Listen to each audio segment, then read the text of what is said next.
செவிலியர்கள் போராடினுக்கிறாங்க சார். கொற்ற பணியில செவிலியர்கள் போராடுறாங்க சார். பாவம் 6வது நாளா போராடினுக்கிறாங்க சார். அவங்களுக்கு என்ன சொன்னீங்க? நாங்கள் ஆட்சிக்கு வந்தால் நீங்கள் எல்லாம் பணி நிரந்தரம் செய்யப்படுவீர்கள். செஞ்சாங்களா? அவங்க என்ன கேட்கறாங்க? சென்னையில் தான் வழக்கமாக அவங்க கிறிஸ்துமஸ் நிகழ்ச்சியை கொண்டாடுவாங்க. இந்த முறை அவங்களுக்கு உளவுத்துறையிலிருந்து ஒரு தகவல் வந்திருக்கு. கிறிஸ்துவ மக்களுடைய வாக்குகள் பெரும் பகுதி கிட்டத்தட்ட 90% மேலே விஜய்க்கு போற மாதிரி ஒரு செய்தி வருவ பதற்றத்தின் காரணமா அவர் திருநெல்வேலிக்கு வர்றார். அரசாணையில கையெழுத்து போட்டுட்டு தான் இந்த நிகழ்ச்சிக்கு நான் வந்திருக்கிறேன்.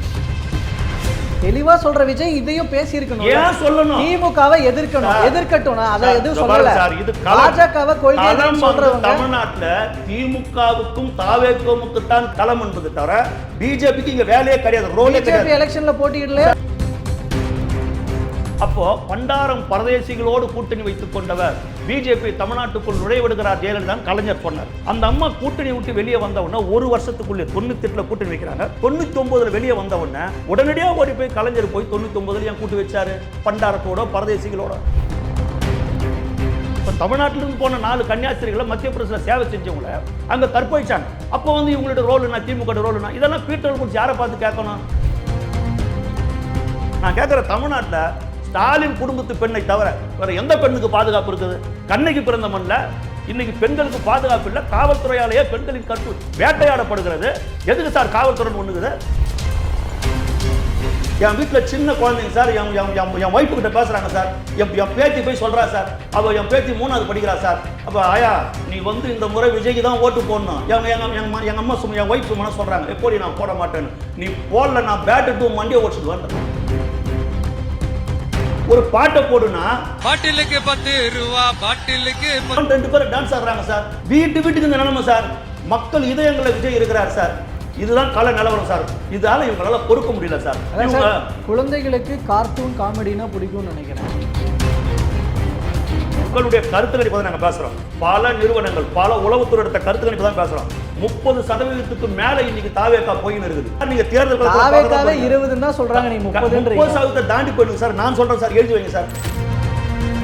கருவாடு மீனாகாது, கறந்த பால் மடி போகாது, காகிதம்பூ மனம் தராது, காகித கப்பல் கடலடை மீது போகாது.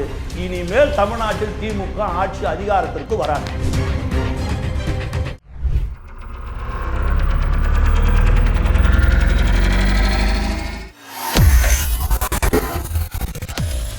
வேலை வேண்டுமா? ப்ளூ ஓஷன் இருக்கிறது. 10th 12th டிப்ளமோ டிகிரி படித்தவர்களுக்கு உணவு, தங்குமிடம், இஎஸ்ஐ, பிஎஃப் இன்சூரன்ஸ் உள்ளிட்ட சலுகைகளுடன் அனுபவத்திற்கேற்ற நல்ல சம்பளம் 15,000 முதல் 30,000 வரை. பெண்களுக்கு முன்னுரிமை. 2,000க்கும் மேற்பட்ட வேலை வாய்ப்புகள் உள்ளன. இப்போதே தொடர்பு கொள்ளுங்கள். Blue ocean.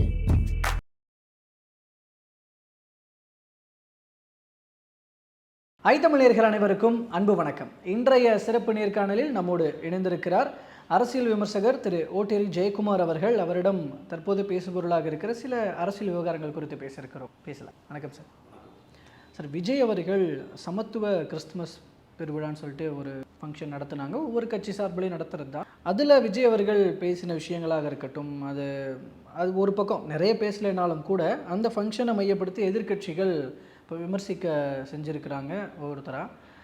பர்டிகுலர்லி பீட்டர் அல்ஃபோன்ஸ்லாம் என்ன சொல்கிறாருன்னா, இப்போ இந்த இடத்துல இருந்து திமுகவுக்கு அகென்ஸ்டாக பேசுகிற மாதிரி அந்த மாதிரியான நகர்வுகளை போயிட்டுருக்கிற விஜய் எங்களெல்லாம் உயிரோடு எரிக்கிற அந்த தீய சக்தி பற்றிலாம் பேசுவாரா அப்படின்னு இங்கே பாஜகவை மேற்கோள் காட்டுற வகையிலலாம் பேசுகிறாரு. அதற்கு அகென்ஸ்டாக விஜய் பேசுவாரான்னு கேட்குறாரு. அவங்க கேட்குற கேள்விகள்லாம் ஒரு வகையில் சரியை அப்படின்ற மாதிரி தானே இருக்குது. ஸோ அந்த வகையில் விஜயினுடைய இங்கே நகர்வுகளையும் எதிர்கட்சிகளினுடைய விமர்சனங்களையும் எப்படி பார்க்க? இல்லை, முதல்ல அவர் கிறிஸ்துமஸ் விழாவை நேற்று நல்ல முறையில் நடத்தினார்.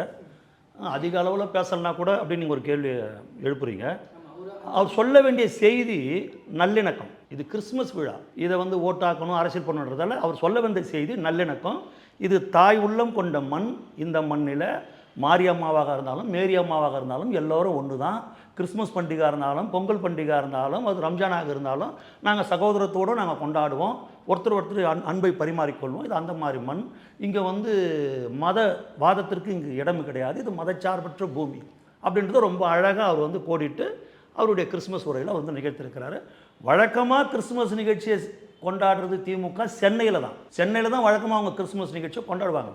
இந்த முறை அவங்களுக்கு உளவுத்துறையிலிருந்து ஒரு தகவல் வந்திருக்குது. கிறிஸ்துவ மக்களுடைய வாக்குகள் வந்து பெரும் பகுதி கிட்டத்தட்ட 90% மேலே விஜய்க்கு போகிற மாதிரி ஒரு செய்தி வருவ பதற்றத்தின் காரணமாக அவர் வந்து திருநெல்வேலிக்கு வர்றார். திருநெல்வேலி, தூத்துக்குடி, அங்கே பக்கத்தில் இருக்கிற பேராயர்கள்லாம் உட்கார வைத்துக்கொண்டு அங்கே திருநெல்வேலிக்கு போயிட்டு போகும்போது பீட்டர் பொன்சு கூட இட்டுக்குன்னு போய் அந்த இடத்துல போய் கிறிஸ்துமஸ் விழாவை அவர் வந்து நடத்திருக்கிறார். அதில் பீட்டர் பொன்சு பேசும்போது விஜய் அவர்களை வந்து தீய சக்தின்னு நீங்கள் திமுக எப்படி சொல்லலாம், எங்களை உயிரோடு எரிச்சவங்களை, எங்களை தோல் உரிச்சவங்களை நீங்கள் தீய சக்தின்னு சொன்னீங்களான்னா, முதல்ல அந்த வார்த்தையை, அந்த கேள்வியை பீட்டர் அல்போன்ஸ் யார்கிட்ட கேட்கணும்? எங்களை உயிரோடு எரித்தவர்கள் பிஜேபின்னு அவர் சொல்றார். மதவெறி பிடித்தவர்கள், மதவாதிகள் அவர் சொல்ல வரார். அவருடைய அர்த்தத்தில் சொல்றார். எங்களை உயிரோடு எரித்தவர்கள் பாஜகவை சார்ந்தவர்கள், எங்களை தோல் உரித்தவர்கள் பாஜகவை சார்ந்தவர்கள், அவர்களோடு நீங்கள் ஏன் கூட்டணிக்கு சென்றீர்கள் 99 அப்படின்னு அவர் யாரை கேட்கணும்? திமுகவை கேட்கணும். திமுகவை தானே கேட்கணும். இப்போ விஜய் போய் பிஜேபியோட கூட்டணி வச்சாரா?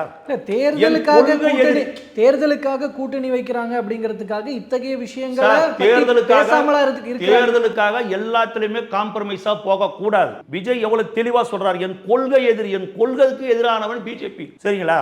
98 ஜெயலலிதா அம்மா பிஜேபியோட கூட்டணி வைக்கிறாங்க. அப்போ பண்டாரம் பரதேசிகளோடு கூட்டணி வைத்துக் கொண்டவர் பிஜேபி தமிழ்நாட்டுக்குள் நுழைவிடுகிறார் ஜெயலலிதான் கலைஞர் சொன்னார். இவர் பேசினார். அந்த அம்மா கூட்டணி விட்டு வெளியே வந்த உடனே ஒரு வருஷத்துக்குள்ளே 98 கூட்டணி வைக்கிறாங்க. 99 வெளியே வந்த உடனே உடனடியாக ஓடி போய் கலைஞர் போய் 99 ஏன் கூட்டு வச்சாரு? பண்டாரத்தோட பரதேசிகளோட ஏன் கூட்டு வச்சாரு? இப்போ பாபர் மசூதி இடிப்பு, பாபர் மசூதி இடிப்பு தான் இஸ்லாமியர்களுக்கு மிகப்பெரிய வேதனையான ஒரு சம்பவம். திமுக பிஜேபியோட கூட்டணி வைக்கிறதுக்கு முன்னர் பாபர் மசூதி இடிக்கப்பட்டதா, பின்னாடி இடிக்கப்பட்டதா? 2004 வரையில் அந்த கூட்டணியில் இவங்க இருக்கிறாங்க. இவங்க கூட்டணியில் இருக்கும்போது தான் கோத்ரா ரயில் எரிப்பு சம்பவம் நடக்குது. குஜராத்தில் வந்து மிகப்பெரிய ஒரு கலவரம் நடக்குது. அப்போ நீங்க என்ன பண்ணீங்க? திமுகவுடைய ரோல் அப்பெல்லாம் என்ன? அப்பெல்லாம் வாஜ்பாய் தான் நீங்களாம் கூட்டணியில் இருந்தீங்க. இப்போ ஆஸ்திரேலியாவிலிருந்து வந்த ஒரு கிரகாம் சேன்ஸ்னர் ஒரு பாதிரியார் ஒரிசாவில் போய் தங்கி அங்கே தொழுநோயாளிகளுக்கெல்லாம் சிகிச்சை கொடுத்துருந்தாரு. அந்த பாதிரியாரும் அவருடைய 2 குழந்தைகளையும் ஒரு வண்டிக்குள்ள வச்சு உயிரோட தீ வச்சு கொளுத்துனாங்க.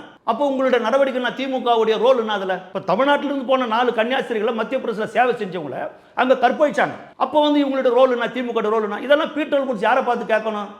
திமுக பார்த்து தான் கேட்கணும். இவங்க மடை மாற்றுவது சார், எப்போ மடை மாற்றுவது? இப்போ இவங்க வந்து ஜனங்களெல்லாம் அவங்க கேட்குற பாயிண்ட்ல இருந்துங்க சார், விஜயோட ரீசன்ட் நடவடிக்கைகளை கொஞ்சம் பார்க்கிறோம். இப்போ பாஜகவுக்கு அகேன்ஸ்டா பேச வேண்டியதானே இல்ல சார், பாஜகவுக்கு அகேன்ஸ்டா பேச வேண்டியதானே கேட்கிறாரு. இப்போ அந்த பாயிண்ட்ல இருந்து அவரோட ரீசன்ட் ஈரோடு ஸ்பீச் இல்ல சார் தெளிவா சொல்லிட்டாரு. ஈரோடு ஸ்பீச்சை கேட்கிறோம்னா கரெக்ட் தான், நீங்க சொல்ல வருது கொள்கை எதிரின்னு சொல்லிட்டாங்க. கொள்கை எதிரி கொண்டுட்டு வந்த ரீசெண்டா இந்த எஸ்ஆர் மேட்டரா இருக்கட்டும், இந்த மகாத்மா காந்தி ஊரக வேலை எஸ்ஆர் மேட்டருக்கு தமிழ்நாடு பூரா இல்ல சார் இது மாதிரி வந்து ஆர்ப்பாட்டம் பண்ணாங்க சார். அதான் சார், ஆனா பேச வேண்டிய இடத்துல எல்லாம் பேச மாட்டேங்கிறாங்க சார். எனக்கு ஒண்ணும் புரியல. உங்கள மாதிரி திருப்பரங்குன்ற விஷயத்துல அகைன்ஸ்டா பேச வேண்டியதானே? திமுகவை மாதிரி கோ பேக் மோடின்னு சொல்லிட்டு கருப்பு பல்லனை பறக்க விட்டுட்டு ஏர்போர்ட்டுக்கு வெள்ளை கொடையை பிடிச்சின்னு போனாரா? நீங்க வெள்ளை கொடையை பிடிச்சின்னு போனா பாத்துக்கிறீங்களா? வெள்ளை கொடையை பாத்துக்கிறீங்களா? வெள்ளை கொடையை பிடிச்சின்னு முதலமைச்சர் போனாரா? மோடியை வரவேற்க ஸ்டாலின் போனாரா? அந்த மாதிரி போணுமா? அந்த மாதிரி போனாரு கிடையாது. சரணாகதி அடைஞ்சாரா? சரண்டர் அடைஞ்சாரா? சொல்லுங்க. இந்திரா காந்தியை போய் ராட்சசி, சேலை கட்டிய முசோலினி, சேலை கட்டி இன்னொரு இந்திரா காந்தியை பேசிட்டு மதுரை விமானத்தில் இந்திரா காந்தியை கொலை செய்ய முயற்சிட்டு நேருவின் மகளே வருக, நிலையான ஆட்சி தருகன்னு சொல்லிட்டு பேசி மாத்தி பேசினாரா? சொல்லுங்க. இதெல்லாம் பேசுறது இவங்களுக்கு வந்து எப்பவுமே சார், மக்களுக்கு ஒரு பிரச்சனை வரும்போது இன்னைக்கு தமிழ்நாட்டில் இருக்கிற அடிப்படை பிரச்சனை என்ன? இப்போ வந்து விஜய் வந்து பிஜேபி பேசுறது தான் இன்னைக்கு தமிழ்நாட்டில் இருக்கிற அடிப்படை பிரச்சனை. கொள்கை எதிரிட்டாரு. தமிழ்நாட்டில் வந்து நீங்க தான் சொல்றீங்க இல்ல, நீங்க தான் சொல்றீங்க இல்லையா, தெளிவா சொல்றாருல விஜய். ஆமா, தெளிவா சொல்ற விஜய் இதையும் பேசி இருக்கணும். ஏன் சொல்லணும்? திமுகவை எதிர்க்கட்டும். அத எதுவும் சொல்லல சார். இது பாஜகவை கொள்கை சொல்றவங்க தமிழ்நாட்டுல திமுகவுக்கும் தாவேகோமுக்கு தான் களம் என்பது தவிர பிஜேபிக்கு இங்க வேலையே கிடையாது, ரோலே கிடையாது. பிஜேபி எலெக்ஷன்ல போட்டியிடலையா? அவங்க தமிழ்நாட்டுல அவங்களுக்கு செல்வாக்கே கிடையாது சார். அவங்க களத்திலே இல்ல சார். திமுகவுக்கும் தாவேகாவுக்கும் தான் போட்டிடும் போது எங்களுடைய எதிரி நீதான். சும்மா டைவர்ட் பண்ணாது. எப்பவும் இவங்களுக்கு பிரச்சனை போது இந்தி எதிர்ப்புன்னு வாங்க, இவங்களுக்கு பிரச்சனை போது காவிரி இஷ்யூவை கையில் எடுத்துக்குவாங்க, இவங்களுக்கு பிரச்சனை போது இலங்கை தமிழர்களை பத்தி பேசுவாங்க. இப்போ இந்த இடத்துல வேலை வேண்டாம். அப்ப இந்த இடத்துல நீங்க பாஜக களத்திலே இல்ல சார்னு பாஜகவை எப்படி கன்சிடர் பண்ணாம விடுறீங்களோ, கொள்கை எதிரியா இருந்தும் கன்சிடர் பண்ணாம விடுறீங்களோ, அப்ப இந்த பக்கம் திமுக அவங்க பாயிண்ட் ஆஃப் வியூ படி இல்ல சார் முடிச்சிடறேன், அவங்க பாயிண்ட் ஆஃப் வியூ படி புதுசா வந்த கட்சியில நாங்க கன்சிடர் பண்றதே இல்லன்னு இப்ப ரகுபதி பேசுறாரு. தாவேகாவா தான் சொல்றாரு. அவங்க பாயிண்ட் ஆஃப் வியூல இருந்து பாருங்க. இப்ப நீங்க பாஜகவுக்காக சொல்றதும் அவங்க தாவேகாவுக்கு சொல்றதும் சேம் தானே. மக்களுடைய கருத்து கணிப்பு தான் நாங்க பேசுறோம். பல நிறுவனங்கள், பல உளவுத்துறை எடுத்த கருத்து கணிப்பு தான் பேசுறோம். 30% மேல இன்னைக்கு தாவேகா போயின்னு இருக்குது. திமுகவை தாவேகானும் போது சார் நீங்க தேர்தல் தாவேகாவே 20 தான் சொல்றாங்க, நீ 30% தாண்டி போயிடுங்க சார். நான் சொல்றேன் சார், எழுதி வைங்க சார். 30% தாண்டி சார், நான் 30% தாண்டி தான் போகும்போது தவிர அது கீழே கிடையாது சார். அந்த அளவுக்கு மக்கள் மத்தியில் சார், பெண்கள் மத்தியில் சார், பெண்கள் மத்தியில் ஒன்றும் இல்லை சார். நான் உங்ககிட்ட சொல்றேன், என் வீட்டில் சின்ன குழந்தைங்க சார், என் ஒய்ஃபு கிட்ட பேசுறாங்க சார். என் பேத்தி போய் சொல்றா சார், அவ என் பேத்தி 3வது படிக்கிறா சார். அப்ப ஆயா நீ வந்து இந்த முறை விஜய்க்கு தான் ஓட்டு போடணும். எங்க அம்மா சும்மா என் ஒய்ஃப் சும்மா சொல்றாங்க, எப்படி நான் போட மாட்டேன்னு. நீ போடல நான் பேட் எடுத்து மண்டியை ஓடிச்சுடுவேன். என் பேத்தி சொல்லுது சார், என் பேத்தியும் என் பேரனும் விளையாடுறாங்க சார். தீய சக்தி எது? திமுக. தூய சக்தி எது? தாவேகா. ஒரு பாட்டை போடுனா பாட்டிலுக்கு 10 ரூபாய், பாட்டிலுக்கு 10 ரூபான்னு 2 பேரும் டான்ஸ் ஆடுறாங்க சார். வீட்டுக்கு இந்த நிலைமை சார். மக்கள் இதயங்களை விஜய் இருக்கிறார் சார். இதுதான் கால நிலவரம் சார். இதால இவங்களால பொறுக்க முடியல சார். குழந்தைகளுக்கு கார்ட்டூன் காமெடினா பிடிக்கும்னு நினைக்கிறேன் சார். குழந்தைகளுக்கு உண்மையை பிடிக்கும். குழந்தையும் தெய்வமும் குணத்தால் ஒன்று, குற்றங்களை மறந்துவிடும் மனத்தால் ஒன்று. புரியுதுங்களா? அதெல்லாம் நீங்க வந்து அந்த மாதிரிலாம் நீங்க சொல்லாதீங்க. குழந்தைகளுக்கு வந்து தெய்வம் ஒன்று. குழந்தைங்க நீங்க இதை சொல்றீங்கன்னா நான் இன்னொரு பக்கம் என்னாலையும் காட்ட முடியும். நிறைய யங்ஸ்டர்ஸ் வந்து தாவேகாவுக்கு அகைன்ஸ்டா பேசிட்டு இருக்கிறது, கருத்துக்கள் சொல்றது ஊடகங்கள்ல, அதுவும் பார்க்க காட்டு சார். 100 யங்ஸ்டர் வந்து தாவேகாக்கு எதிராக கருத்து சொல்லியிருப்பான் சார். லட்சம் யங்ஸ்டர் தாவேகா பின்னாடி இருக்கிறான் சார். போதும் சார், இவங்க ஆண்டது போதும், மக்கள் மாண்டது போதும் சார். ரொம்ப காலம் படாத பாடு பட்டுட்டாங்க சார். ரொம்ப கஷ்டத்தை பட்டுட்டாங்க சார். நீட்டை ஒழிக்கிறேன்னு சொன்னாங்க சார். எங்களுக்கு அந்த ரகசியம் தெரியும்னு சொன்னாங்க சார். நாங்கள் வந்து நீட்டை ஒழிச்சிடுவோம், அதுக்கான வித்தை எங்கள் கிட்ட இருக்குது. எடப்பாடி அடிமை, அவருக்கு ஒழிக்கிறதுக்கு துப்பு இல்லைன்னு சொன்னாங்க சார். நீட்டை ஒழிச்சாங்களா சார்? நான் கேட்குறேன், நீட்டை ஒழிச்சாங்களா? தேர்தல் வரப்போகுது சார். 5 வருஷம் ஆயிடுச்சு சார். இப்போ என்ன சொல்கிறாங்க? மத்திய அரசு அன்னைக்கு சொன்னியா? மத்திய அரசு கிட்ட நாங்கள் வாதாடி போராடி நாங்கள் நீட்டை ஒழிப்போம் அப்படின்னு அன்னைக்கு சொன்னியா? அன்னைக்கு சொல்லலையே. ஒரு படத்தில் செந்தில் சொல்லுவார் பாருங்க, நான் மலையை தூக்குறேன், டிக்கெட் வாங்கிடுவார். எல்லாம் டிக்கெட் வாங்கி வந்ததுக்கு அப்புறம் இப்படி உட்காந்துவார். இன்னொரு உட்காந்துட்டேன்னா மலையை தூக்கி வைங்க, நான் தூக்குறேன். இந்த மாதிரியா சார் ஜனங்களை ஏமாத்துறது? உங்களை நம்பி பாவம் அந்த அனிதான்ற பெண்ணு தற்கொலை பண்ணிங்களா சார்? அனிதாவுடைய ஆன்மா இவங்களை மன்னிக்குமா சார்? எத்தனை பேர் சார் தற்கொலை பண்ணினாங்க சார்? நீட்டை ஒழிச்சிங்களா? அரசு ஊழியர்களுக்கெல்லாம் வந்து அவங்களுக்கு பழைய ஓய்வூதிய திட்டம் கொண்டு வரணும்னு சொன்னீங்களே, அந்த பழைய ஓய்வூதிய திட்டத்தை அவங்களுக்கு கொண்டு வந்துட்டீங்களா? இப்போ போராட்டம் அறிவிச்சிருக்காங்க. ஆமாம் சார். இன்னைக்கு தமிழ்நாடு பூரா போராட்ட கிளம்பாங்க சார். அறிவிச்சிட்டீங்களா? செவிலியர்கள் போராடினுக்கிறாங்க சார். கொற்ற பணியில் செவிலியர்கள் போராடுறாங்க சார். பாவம் 6வது நாளாக போராடினுக்கிறாங்க சார். அவங்களுக்கு என்ன சொன்னீங்க? நாங்கள் ஆட்சிக்கு வந்தால் நீங்கள் எல்லாம் பணி நிரந்தரம் செய்யப்படுவீர்கள். செஞ்சாங்களா? அவங்க என்ன கேட்குறாங்க? சம வேலை சம ஊதியம். சம வேலை சம ஊதியம்ன்றது உயர்நீதிமன்றமே உறுதிப்படுத்திடுச்சு. அதை எதிர்த்து நீங்கள் உச்சநீதிமன்றத்துக்கு போயிருக்கிறீங்க. சம வேலை சம ஊதியம் சொன்னது நீங்கள் தான் போன தேர்தலில். நாங்கள் ஆட்சிக்கு வந்தால் சம வேலை சம ஊதியம் நீங்கள் தானே சொன்னீங்க. நீங்க சொல்லாதது யாரும் கேட்கலையே, நீங்க சொன்னதை தானே கேட்கறாங்க. நீங்க சொன்னீங்களே, செஞ்சீங்களா? அதை தானே விஜய் கேட்கிறாரு. கொடுத்தீங்களா? அந்த செவிலியர்களுக்கு வேலையை வந்துச்சா? தூய்மை பணியாளர் போராடி இருக்காங்க சார். சார் வந்த நோய்க்கு டாக்டர் மருந்து கொடுக்குறாங்க சார். நோய் வராத இருக்கிறதுக்கு தூய்மை பணியாளர் கஷ்டப்படுறாங்க சார். தூய்மை அவ்வளோ கஷ்டப்படுறாங்க சார். அவனுக்கு என்ன சார்? அவனுக்கு ஒரு பணி நிரந்தரங்குதா? அவனுக்கு நல்ல வருமானங்குதா? நாங்கள் காலையில் அவங்களுக்கு டிஃபன் கொடுத்துட்டோம், மத்தியானம் சாப்பாடு கொடுத்துட்டோம், படுகை வைக்கிறது இடம் இதெல்லாம் ஒன்று கேட்கல. நீ அவங்களுக்கு உரிய வருமானம் கொடு, சம வேலை சம ஊதியத்தை கொடு, இதையெல்லாம் அவங்க வாங்கிக்குவாங்க. இதை தானே சார் கேட்குறாங்க. இந்த நிலை மாறணும் தான் சார் மக்கள் கஷ்டப்படுறாங்க. இந்த நிலை மாறணும். இவங்க இப்படி தான் சார் கூலிக்கு யாருன்னா ஒருத்தரை பிடிக்க வச்சு இவங்க பேசிக்கினே இருப்பாங்க சார். பெட்ரோல் போட்டு ஒரு காலத்தில் ஒவ்வொரு சூழ்நிலை ஒருத்தர் பிடிப்பாங்க சார். நான் குறிப்பாக அந்த ஃபங்க்ஷன்லேயே கூட ஆர்காட் நான் பேசும்போது தமிழ்நாட்டில் ஒரு பாதுகாப்பான சூழல் இருக்கு, பெண்களுக்கு குழந்தைகளுக்கு அதாவது முன்னேற்றம் அடைஞ்சிருக்கு, முன்னேறிய மாநிலமாக தமிழ்நாடு. அவர் வந்து ஆற்காடு நவாப் போன்றவர் வந்து அவர் அரசாங்கத்துக்கு கொஞ்சம் வேண்டப்படுவார் சார். அரசாங்கம் சொல்றதால தான் நவாப்பார். அதெல்லாம் நம்ம அதுக்குள்ளெல்லாம் போகக்கூடாது சார். அவர் வந்து ஒரு பொதுவான ஒரு மனிதர், சரிங்களா? அவர் வந்து அந்த இடத்துல தமிழ்நாட்டில் பெண்களுக்கு பாதுகாப்பு இல்லைன்னு சொல்லிட்டு போக முடியுமா? புரியுதுங்களா? நீங்க அதை எதிர்பார்க்குறீங்க. அதை எதிர்பார்க்க கூடாது. அவர் வந்து சொல்லிட்டு போறது வேற. நான் கேட்கறேன், உங்களை கேட்கறேன், தமிழ்நாட்டில் பெண்களுக்கு பாதுகாப்பு இருக்குதா? தமிழ்நாட்டில் பெண்களுக்கு பாதுகாப்பு இருக்குதா? அண்ணா யூனிவர்சிட்டியில் படிக்க போன பொண்ணுக்கு கேம்பஸ்குள்ள பாதுகாப்பு இருந்ததா? ஒரு திமுக அமைச்சருக்கு வேண்டப்பட்ட ஞானசேகரன் தானே அந்த பொண்ணை வந்து பாலியல் வன்கொடுமை செஞ்சாரு. அவர் மேல குண்டாஸ் போட்டு உள்ள போட்டாங்க இல்லையா? அந்த குண்டாஸை எப்படி நீங்க ரத்து பண்ணீங்க? எப்படி குண்டாஸை ரத்து பண்ணீங்க? ஞானசேகரன் மேல போட்ட குண்டாஸ் எப்படி ரத்து பண்ணீங்க? நீதிமன்றத்தில் நீங்க எல்லாம் என்ன செஞ்சிருக்கிறீங்க? உங்க பிரச்சனைக்கு பல லட்சம் வச்சு வைக்கல, நீங்க வந்து ஆளை வைக்கல வைக்கிறீங்களே, எப்படி அவரோட குண்டாஸ் ரத்தாச்சு ஞானசேகரனுக்கு? சொல்லுங்க. ஒரு நம்பிதான் சார் அமிச்சாங்க. அம்மா எக்காரத்தை கொண்டு கேம்பஸ் விட்டு வெளியே வந்துடாதம்மா, கேம்பஸ்குள்ளேயே இருமான்னு பேரண்ட்ஸ் சொல்றாங்களா இல்லையா? ஆனா அந்த பொண்ணுக்கு கேம்பஸ்குள்ளேயே பாதுகாப்பு இல்லையா? கோவை விமான நிலையம் பக்கத்தில் தன் ஆண் நண்பரோடு பேசி கொண்டிருந்த ஒரு பொண்ணை 4 மிருகங்கள் கூட்டி போய் தூக்கின்னு போய் வேட்டையாடிக்கிறாங்க சார். அந்த பெண்ணுக்கு பாதுகாப்பு இருந்ததா? கனிமொழி பேசுற கூட்டத்தில் பெண் போலீஸுக்கு பாலியல் தொல்லை கொடுத்துருக்காங்க சார். அதுக்கு பாதுகாப்பு இருந்ததா? பொங்கலுக்கு இது தீபாவளிக்கு வியாபாரம் பண்ணலாம், ஆயுத பூஜை வியாபாரம் பண்ணலாம்னு நம்பிக்கையோட ஆந்திராவிலிருந்து அம்மாவும் பொண்ணும் புறப்பட்டு திருவண்ணாமலைக்கு வராங்க சார்.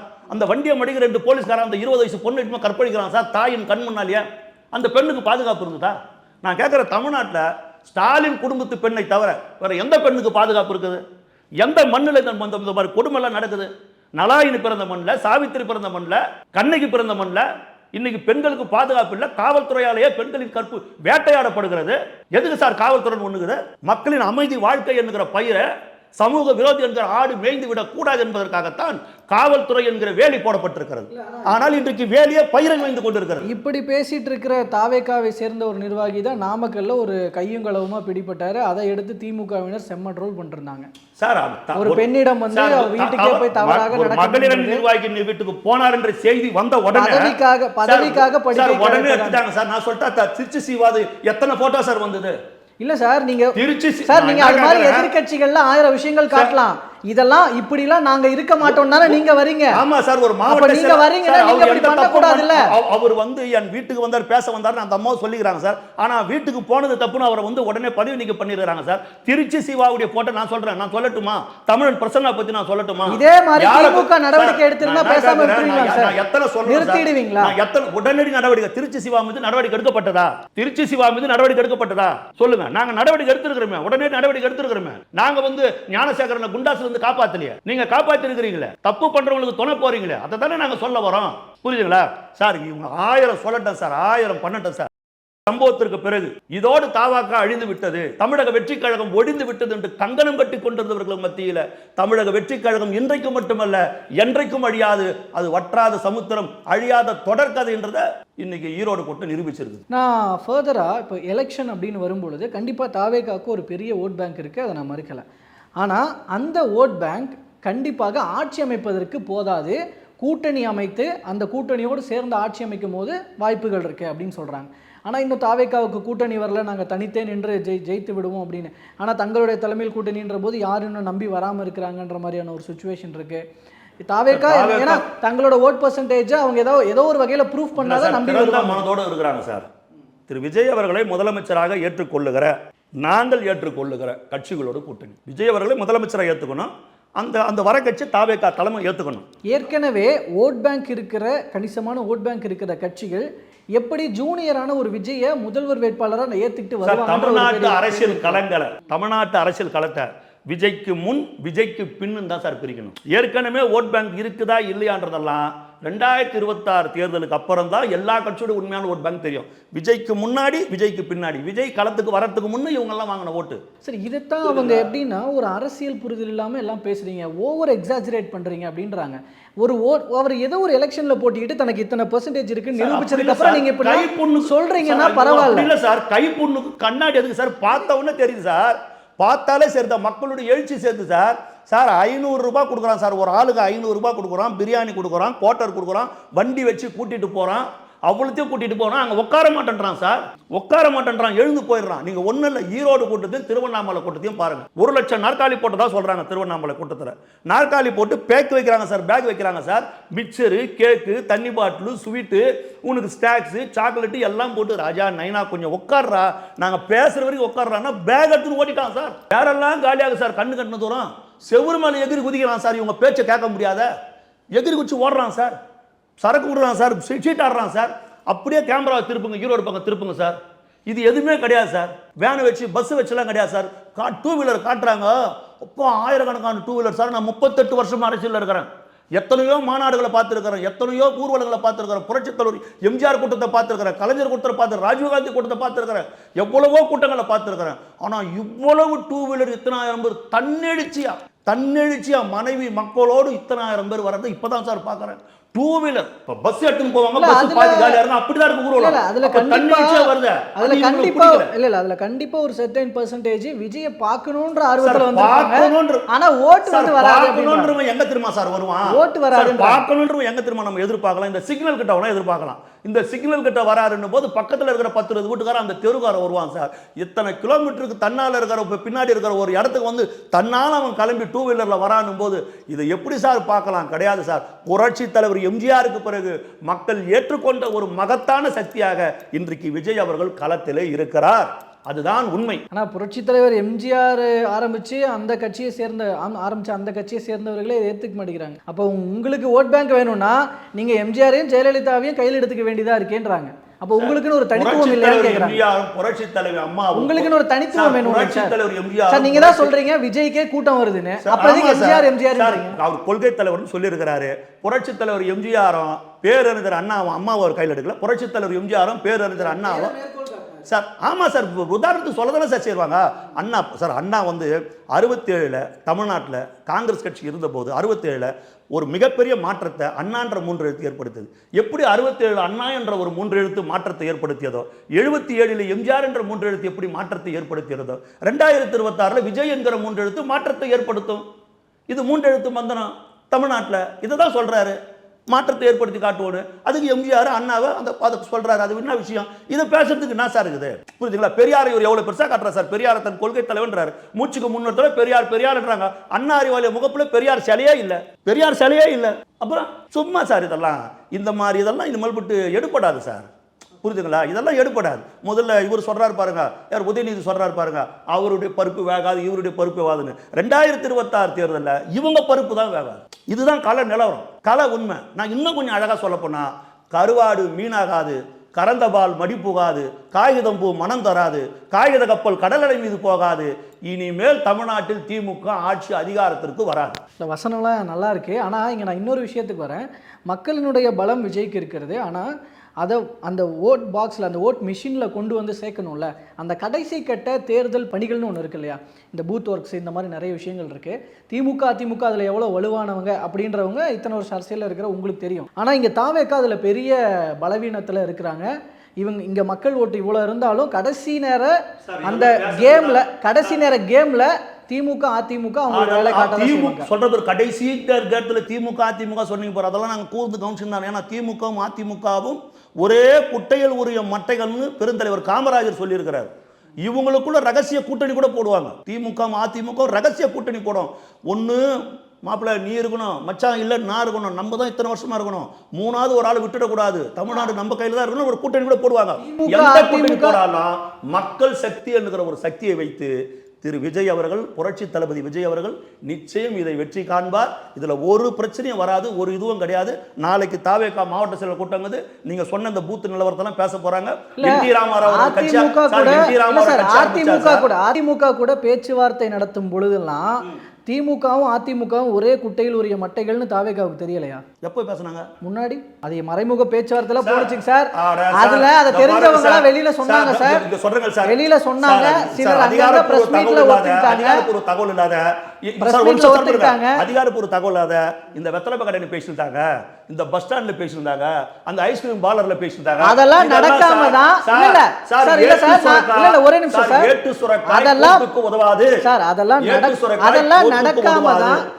நடக்காம தான் அதிமுகவினுடைய பொதுச் செயலாளர் தாவேகா கொடி பறக்குது, பிள்ளையார் சொல்லி போட்டாச்சுன்னு சும்மாவை சொல்லிட்டு முடியுமா சார்? சும்மா சொல்லிட்டு போற முடியுமா என்ன சார்? எடப்பாடி கேளுங்க, ஏன்பா இவர் தான் வரலையே, நீ ஏன்பா பிள்ளையார் சொல்லி போட்டாச்சு நீ சொன்ன அவரை கேளுங்க. இவரை கேட்க கூட, இவர் சொன்னாரா?